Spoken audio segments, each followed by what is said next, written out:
Today's topic is promotion of a business. A company, when formed, requires a head start in regard to finance and resources. In this view, the company needs to be promoted. So, the entire process involved in this method of promotion by the promoters of the company is known as promotion of a company. With the entire process by which a business is brought into existence, the birth of a business and determining its purpose of its formation is too studied vividly, and the persons who conceive the idea of the promotion or the formation of a company or a business and invest their initial funds in the growth of the business are known as the promoters for the particular business.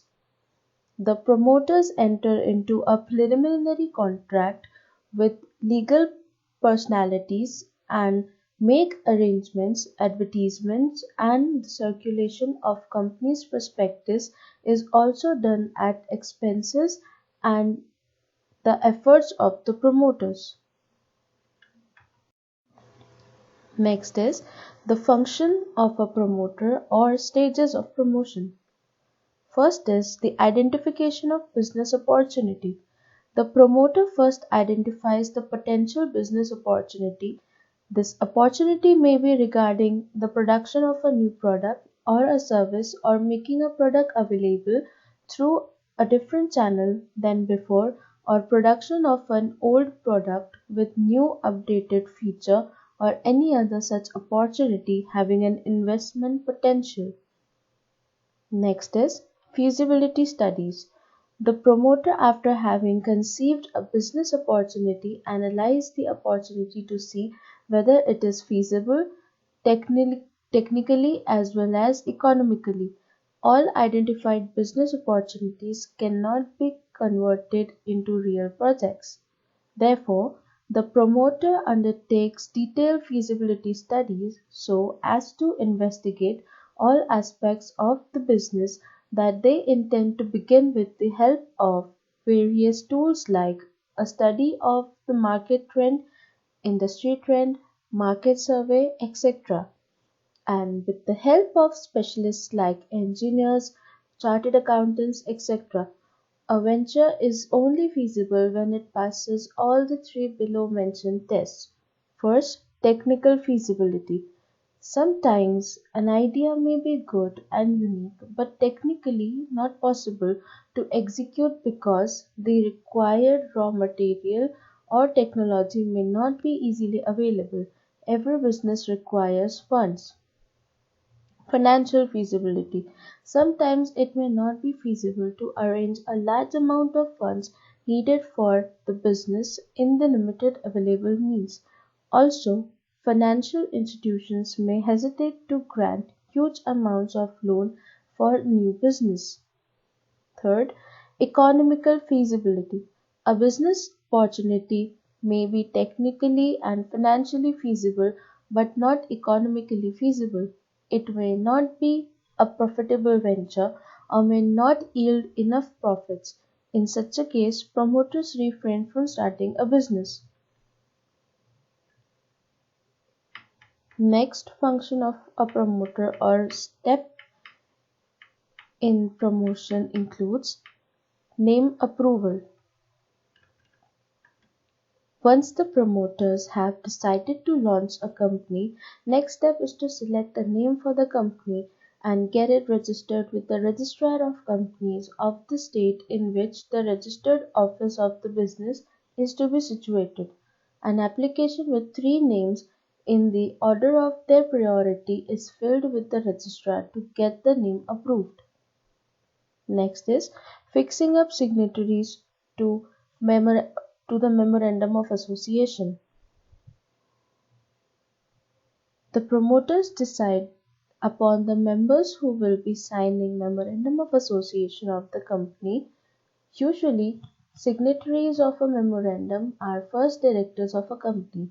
However, the written consent of the persons signing the memorandum is required to act as directors and to take up the qualification shares in the company. Next, appointment of professionals. Promoters are also required to appoint certain professionals. These professionals help them in the preparation of necessary documents that are required to be filled with the registrar of companies such as mercantile bankers, auditors, lawyers, etc. Next is preparation of necessary documents. The promoters are required to prepare necessary legal documents that have to be submitted to the registrar of the companies for getting the companies registered. These documents are return of allotment, memorandum of association, article of association, consent of directors, and statutory declaration. First necessary documents is Memorandum of Association. Memorandum of Association represents a charter of the company. It is a legal document prepared during the formation and registration process of a company to define its relationship with shareholders, and it specifies the objective for which the company has been formed. Next is Article of Association. Articles of Association are rules of the internal management of a company. These are also called the bylaws of the company. It defines the power, duty, rights of boards of directors. These are subsidiary to Memorandum of Association and hence cannot override the memorandum. Next is consent of proposed directors. Apart from the memorandum and article of association, a written consent of each person named as a director is required, confirming that they agree to act in that capacity and undertake to buy and pay for qualification shares as mentioned in the article of association. Next is agreement. Agreement, if any, which the company proposes to enter with any individual for appointment as its managing director or a whole-time director or manager is another document which is required to be submitted to the registrar for getting the company registered under the Act. Next is statutory declaration. A statutory declaration is that document which states all the legal requirements pertaining to registration have been compiled with this to be submitted to the registrar with the above mentioned documents for getting the company registered under the law. The last is receipt of payment of fee. Along with the above mentioned documents, necessary fee has to be paid for registration of company. The amount for such fee shall depend on the authorized share of the company.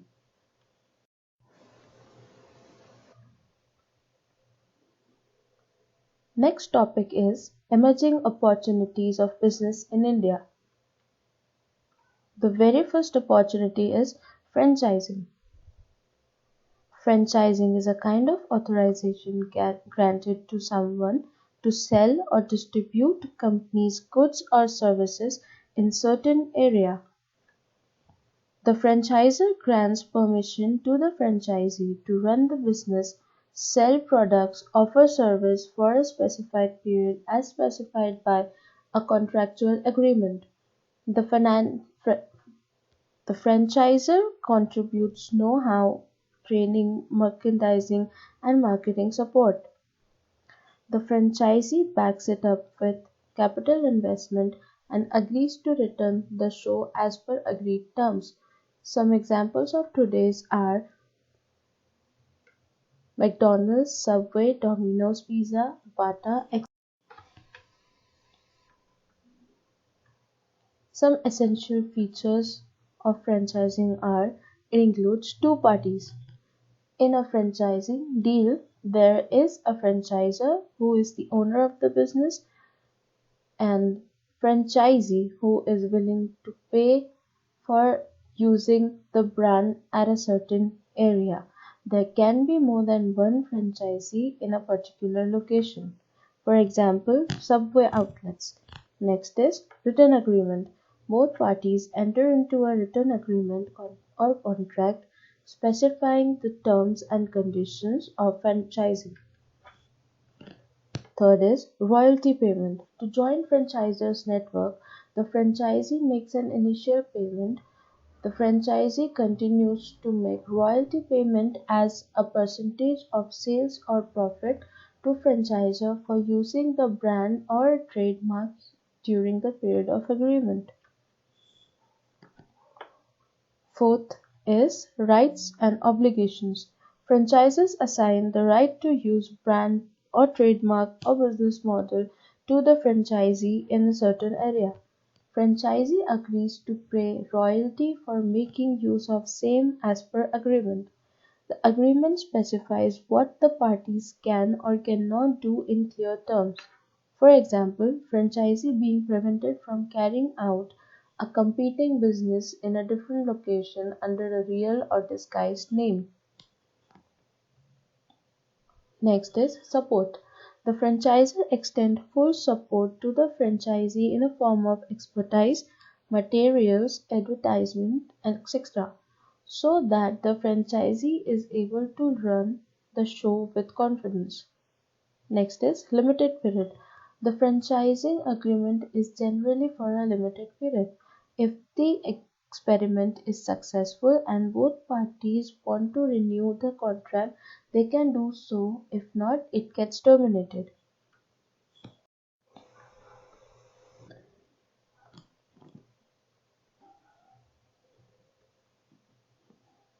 The next opportunity is outsourcing. Outsourcing is simply obtaining work previously done by employees inside the company from sources outside the company. It is the contracting of a company's non-core, non-revenue producing activities to outside specialists. If someone has specialized in an activity which is not strategically critical to our business and is able to do that cost effectively, it is better to get it from outside. For example, Dell outsources the manufacture of its computers. It concentrates all its efforts on enhancing its web-based direct sales capacity and does not dilute its energies on other aspects of the game. We can categorize the present BPO services mainly into 7 areas. First, customer support services. Under customer support services, activities include answering customer queries through voice, emails, chats, etc. Next, technical support services. It includes finding and providing solutions for customer problems related to hardware, software, peripherals, and internet. Next is sales and telemarketing services. It includes interacting with customers for sales or promoting products or services. Fourth is administrative support. It includes indexing, form processing, data entry, document conversation, scanning, etc. Next is customer relationship management. It includes services such as taking orders, customer service, product support, technical help desk, and market research. The next one is finance and accounting. It includes internal auditing, travel expenses, time and expense management, credit and debt analysis, collections, invoicing, accounts payable, accounts receivables, and building dispute resolutions. The last one is human resource and training. It includes recruitment, training, attrition, retention, case management, contract worker management, etc. Next is types of BPOs. Mainly there are 3 types of BPOs. First is onshore BPO. When an enterprise outsources its activities to another company located in the same country, it is known as onshore BPO. Next is nearshore BPO. When activities are outsourced to a neighboring country is known as nearshore BPO. Next is offshore BPO. When business processes are outsourced to a remote or a far off country, it is known as offshore BPO. For example, American company outside sourcing jobs to India or China. The benefits of outsourcing includes focus on core competency. A company is able to focus on its core strengths such as customer intimacy, product leadership, brand building, or operational excellence. Next is lowest cost. Outsourcing agencies delivers results due to specialization at amazing speeds. Since they are specialists in a field, they know how to bring down costs to bare bone levels. Next is no need to spend on infrastructure. The firm does not have to spend a penny in creating infrastructure needed to handle non-core activities. The systems, processes, resources, and people belong to vendors who are eager to serve a client at competitive prices. The next one is services at an affordable price. The survival of vendors is dependent on how efficiently and effectively they survive because of the services provided to the clients at an effective prices.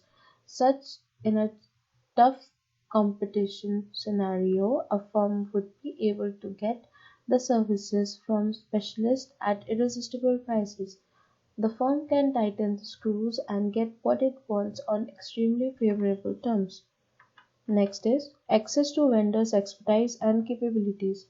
Good and competent providers make extensive investment in technology, people, and methodologies. They acquire expertise by working with many clients facing similar challenges. This combination of specialization and expertise ensure the customers a competitive advantage and helps them to avoid the cost of acquiring technology and training. Fast, quick, and effective deliveries. Another benefit of outsourcing is that you can make quicker deliveries to customers. Your outsourcing partners will be able to provide faster deliverables, and you in turn will be able to make quick deliveries to your customers. Faster deliveries can also help you save time. Next is improve customer satisfaction.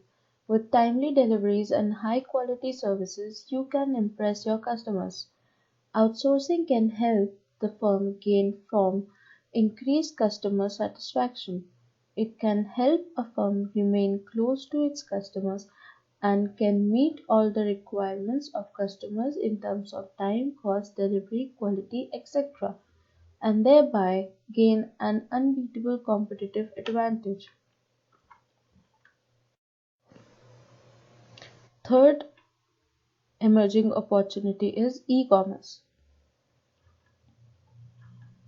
E-commerce, or simply electronic commerce, is a process used to distribute, buy, or sell market goods and services, and the transfer of funds online through electronic communication or networks. E-commerce allows people to carry out business without the barriers of time or distance. One can buy or sell goods, transfer funds, or execute services using the power of internet.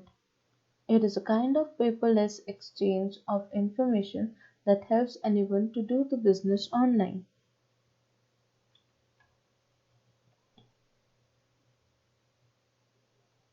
E-commerce business typically sell physical goods such as books, furniture, appliances, etc. Digital goods such as software, e-books, music, text, images, videos, and services such as tickets, insurance policies, etc.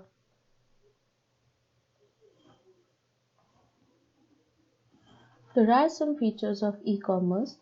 E-commerce is nothing but doing business electronically using electronic means such as electronic data interchange, electronic mail, bulletin boards, electronic fund transfers, and the internet. It has some main features which are: first, Internet is used to conduct business online. Electronic means and platforms are used to conduct business operations. There is electronic trading of goods, services, data, images, information of various kinds. Also, there is paperless exchange of business information and has the potential to attract customers anywhere on earth. Next are some advantages of e-commerce. First, overcoming geographical limitations. If we have a physical store, we are limited by the geographical area that we can service. With an e-commerce website, the whole world is our playground. Additionally, the advent of e-commerce on mobile devices has dissolved every remaining limitation of geography. The next is gain new customers with search engine visibility. Physical retail is driven by branding and relationships. In addition to these two drivers, online retail is also driven by traffic from search engines. It is not unusual for customers to follow a link in search engine results and land up on an e-commerce website that they have never heard of. This additional source of traffic can be the tipping point for some e-commerce business. Next is lowers costs. One of the most tangible positives of e-commerce is that it lowers costs. A part of these lowered costs could be passed on to the customers in the form of discounted prices. Fourth is advertising and marketing. Organic search engine traffic, pay-per-click and social media traffic are some of the advertisement channels that can be cost effective and helps in marketing of a business. Next one is personnel. The automation of checkout, billing, payments, inventory management, and other operational processes lowers the number of employees required to run an e-commerce setup. Sixth one is eliminate time travel and cost. It is not unusual for customers to travel long distance to reach their preferred physical store. E-commerce allows them to visit the same store virtually with a few mouse clicks. Next is provide comparison shopping. E-commerce facilitates comparison shopping. There are several online services that allow customers to borrow or browse from multiple e-commerce merchants and find the best prices. The last one is remain open all the time. This is the most important advantage of e-commerce as the store timings are now 24/7 and 365. E-commerce websites can run all the time. From the merchant point of view, it increases the number of orders they receive. From the customer's point of view, an always open store is more convenient. But still, there are some drawbacks of e-commerce. That is, first, security. Online portals have been in news a lot because of hacks by cybercriminals and hackers. It is a very serious issue as your account might be hacked because of negligence and wiped out clean of the existing cache. Next is site crash. E-commerce is fully dependent upon internet connection. A major disadvantage of internet or e-commerce is putting a stop to buying capabilities because of a site crash. A small word site crash but has the ability to put a whole business down within a few seconds.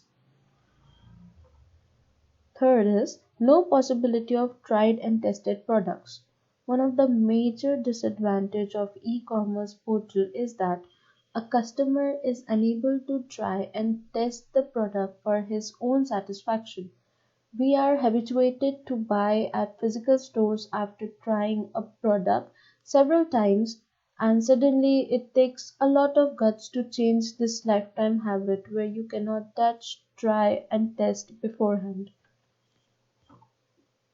Next one is late delivery. Late delivery is one of the common disadvantage of e-commerce platforms. While ordering a product, the customer is assured that it will reach him in maximum 7 days or a particular time period. In most cases, that does not happen and you are kept waiting for it. Next is lack of personal touch. When you are into e-commerce and you enter a retail outlet, you are welcome at the gate. As you enter inside, there are several employees to help you in case of difficulty. But when you are online and making a choice, there is no one to help you during your visit. So, some of the major emerging business opportunities have disadvantages too, but their advantages are helping the economy to grow, also to the businesses to prosper and gain profits. Thank you.